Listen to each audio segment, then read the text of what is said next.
Хората искат да управляват живота си по най-добрия начин, да постигат целите си, да преодолеят травматичните си грешки и преживявания. Темата за личностната трансформация придоби популярност. Субективно е трудно да погледнем на системата, ако сме част от нея. Затова ни е нужен съветникът отстрани.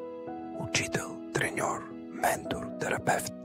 Той ще те научи на самоконтрол, да навигираш в собствения си свят, изтъкан от множество импулси и преживявания.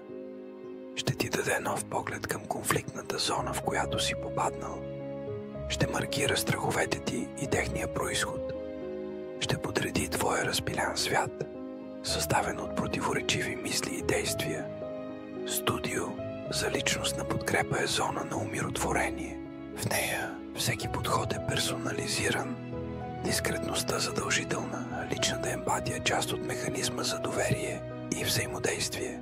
Студио за личностна подкрепа е един от редките случаи, в които ще срещнете нов, издържан метод за разбиране и постепенна корекция на упорити проблеми, като хиперактивност и дефицит на внимание сред подрастващите, аутизъм, пристрастяване, зависимости.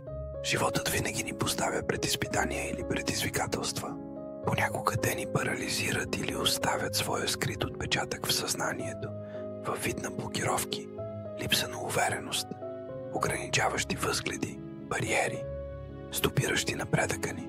В такива случаи имаме нужда от сесия на доверието, след това от сесия на неутрализирането и накрая от сесия на оптимизирането.